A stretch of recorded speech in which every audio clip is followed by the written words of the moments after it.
tour de France des paroisses et des régions. Le vendredi 27 janvier 2023 a eu lieu un point presse pour présenter deux événements à la Maison du Protestantisme. Les 50 ans de la Concorde de Leuenberg et le deuxième, c'est les 10 ans de l'Église protestante unie de France. Deux étapes clés de la communion luthérienne et réformée en Europe et en France. Et pour cela, lors de ce point presse, étaient présents André Birmelet, Marcel Manuel, Emmanuel Sebold et Christian Albecker. Et pour le temps des questions, la première question a été tournée vers Christian Albecker et Emmanuel Sebold pour comprendre pourquoi deux églises encore luthéro-réformées en France. J'ai envie de dire ce que j'ai entendu tout à l'heure, je le redis. Nous sommes la même Église, je le redis, je l'ai encore dit hier, moi je suis chez moi dans l'Église protestante unie et la réciproque est vraie aussi. Il se trouve néanmoins, comme vous le soulignez, que nous sommes encore séparés, mais c'est pour des raisons historiques et juridiques. Puisque, comme vous le savez, les trois départements du Haut-Rhin, du Bas-Rhin, de la Moselle bénéficient toujours, alors c'est pas toujours que du bénéfice, c'est aussi des contraintes, d'un régime particulier qu'on appelle le droit local des cultes, qui remonte à Napoléon, en vertu duquel nous avons des liens avec l'État qui rémunère nos pasteurs et un certain nombre d'autres postes. Et effectivement, il nous a semblé, notamment, c'est pour ça d'ailleurs que aussi nous sommes une union et non pas une église unie. À l'époque où ça a été fait, ça aurait probablement, enfin ceux qui estimaient qu'on ne pouvait pas aller jusqu'à l'union alors que l'intention était quand même aussi bien celle-là, parce qu'on travaille ensemble depuis très longtemps, c'était parce qu'il aurait fallu passer probablement devant le Parlement. Et dans un pays aussi, j'allais dire, laïciste que notre belle France, c'était peut-être un risque inconsidéré. Donc effectivement, nous sommes encore juridiquement deux églises séparées, luthériennes réformées en union, et nous sommes distinctes au plan juridique de l'Église protestante unie, mais en pleine communion. D'ailleurs, le CPLR, j'ai noté que Marcel parlait, le CPLR est devenu la CPLR. Il a changé de genre en 2003. Voilà, parce qu'on voulait être plus inclusif, n'est-ce pas?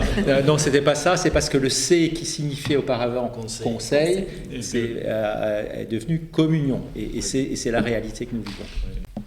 Et aujourd'hui, la réalité de notre travail commun entre l'UEPAL et l'Église protestante unie de France, entre l'Union des Églises protestantes d'Alsace-Lorraine et l'Union et l'Église protestante unie de France, cette réalité, elle est quotidienne. Ce travail ensemble est quotidien dans le concret de la vie de l'Église, c'est-à-dire la catéchèse, c'est-à-dire tous les projets qu'on porte en ce moment autour de la musique, de la liturgie.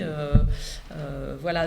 Donc le concret, la formation des pasteurs est commune, la formation continue, c'est-à-dire une fois que les pasteurs sont en poste, la formation continue des pasteurs est commune depuis très très longtemps.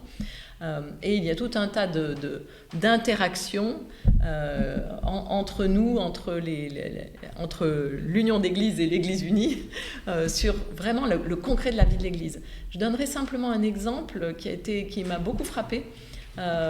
Au début du confinement, mars 2020, eh bien, il y a une initiative qui est née très rapidement, je ne sais pas, peut-être dès les premiers jours du confinement, une initiative d'un temps de prière à 18h sur Facebook, en live, voilà. Et qu'on pouvait revoir après ou se connecter plus tard. Mais voilà, il y avait un rendez-vous à 18h tous les jours de prière ensemble.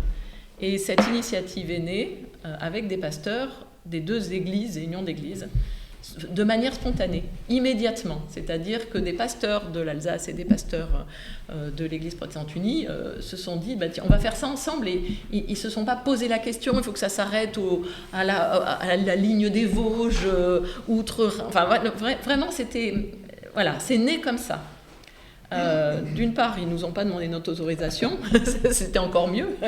Et d'autre part, on ne s'est pas posé la question. Sur Facebook, il n'y a pas de frontières vosgiennes qui tiennent. Et donc forcément, ces projets de prière, ces projets de catéchèse, ces projets de vie concrète, ne connaissent pas la frontière entre nos deux églises et union d'églises. Je vais juste ajouter peut-être là-dessus.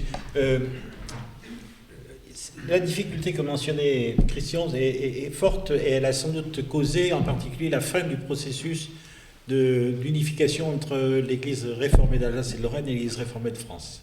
Parce que la loi de 1905, si vous regardez, interdit que les unions d'églises puissent rassembler en France, puissent rassembler des unions. Ils ne peuvent rassembler que des associations cultuelles. Et donc, pour donner dans les instances de l'Église réformée une voix, alors à l'époque, aux délégués de l'ERA, il a fallu avoir recours à un subterfuge juridique. On a créé une association qui s'appelait l'Association cultuelle pour la communion, etc., qui avait des délégués au synode. On a tenu à ce que ça continue, et cette fois-ci, il y a des délégués de luthériens et réformés d'Alsace qui ont donc voix délibérative dans les synodes. Ce n'est pas une grande chose, mais c'est un point quand même symbolique pour le fait qu'effectivement, quand nous déclarons que nous sommes une seule Église, nous nous donnons un certain nombre de moyens pour échanger. Qu'est-ce que vous répondez à ceux qui disent que l'unité de l'Église est un fruit de la faiblesse des Églises et qu'elle n'a plus les moyens de vivre seule et que donc on est obligé de s'unir pour rassembler les restes? Faut-il répondre quelque chose? tu veux commencer? Enfin, bon, j'ai envie de dire, il y a évidemment tous les motifs théologiques qui ont été exposés par André, Marcel, etc., qui sont réels. Et c'est vrai que sans doute, parmi les facteurs contingents qui ont accéléré le processus, il y avait aussi des réalités, on va dire, bassement économiques. Je ne pense pas dire un scandale en disant que l'Église évangélique luthérienne de France était au bord de la faillite ou des pots de bilan, et l'Église réformée d'Alsace-Lorraine n'allait pas très bien non plus.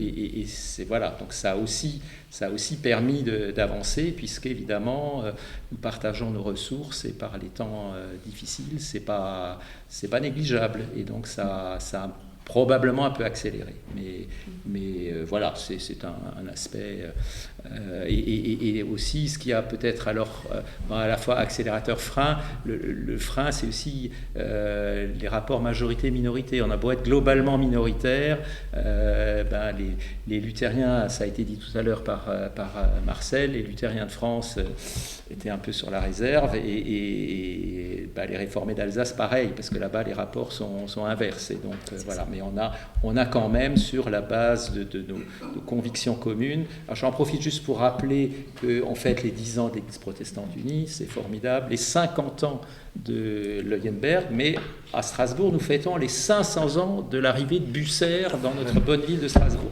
Et Bucer était alors je sais que le péché majeur en histoire, c'est l'anachronisme, mais quand même, il avait déjà Leuenberg en tête, enfin voilà, puisqu'il voulait absolument rabibocher Luther et Zwingli. Il a complètement échoué, mais c'est pour dire que voilà, notre vocation, et elle est commune, c'est vraiment cet esprit de concorde qui encore une fois, qui ne nivelle pas les différences, mais qui les reconnaît et qui les accepte à partir du moment où il y a accord sur l'essentiel.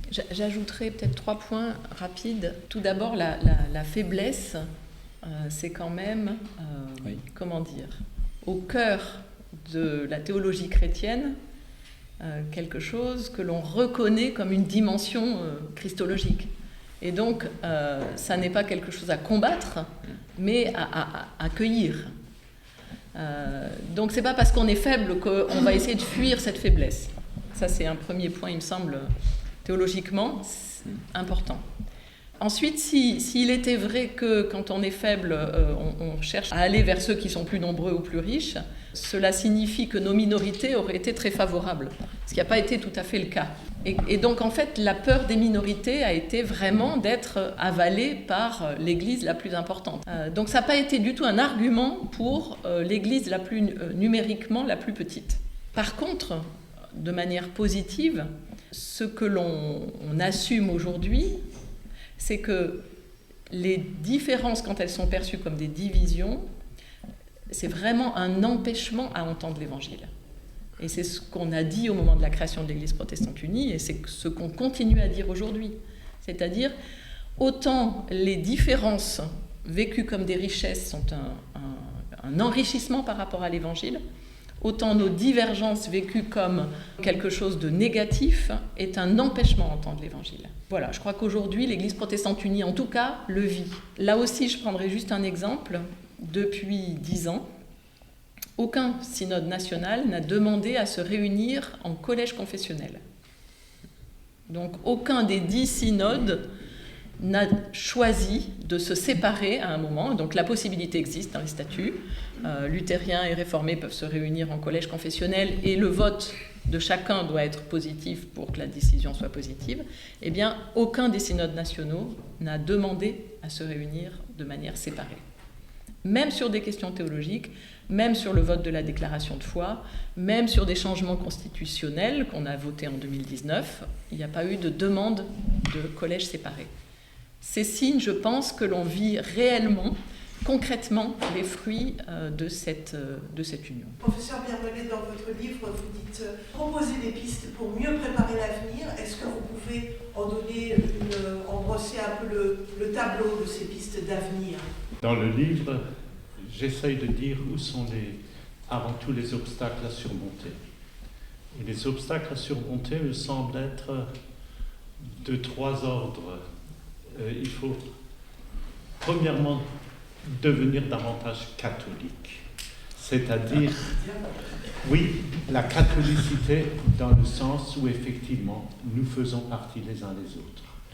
Et le problème majeur que nous avons dans tout le travail de la Limberg, c'est que nous ne voulons pas dépendre des avis des autres. Alors nous avons très largement une revendication d'autonomie des églises nationales, et lorsqu'il s'agit de réfléchir à un synode européen qui pourrait prendre une décision qui s'imposerait le cas échéant, vous avez immédiatement les blocages. Alors je crois qu'il y a là un déficit de catholicité, donc je parle comme théologien, je ne vais pas vous donner des recettes pour la vie voilà. La deuxième chose, c'est ce qu'on appelle la réception. Et la réception, j'ai beaucoup de peine à trouver, ça fait des années que je cherche la traduction du mot allemand Verbindlichkeit. Verbinden, et en latin c'est obligare, si vous dites en français obligatoire, vous avez tout perdu. Donc moi je parle entre-temps de l'obligeance, c'est-à-dire une décision qui m'oblige. Et dans quelle mesure est-ce que ce que nous faisons au niveau international, continental, nous oblige? Et c'est très problématique dans de nombreuses églises qui disent, vous prenez des décisions que vous voulez, les 120 églises que vous êtes, mais par ailleurs, nous on fait ce qu'on veut. Ben, ça c'est la deuxième chose qu'il faut qu'on travaille. Et par ailleurs, je suis assez confiant. Par exemple, l'église d'Islande vient de nous rejoindre cet été, alors qu'elle n'en faisait pas partie. Par ailleurs, alors là c'est plus délicat, l'église de Lettonie.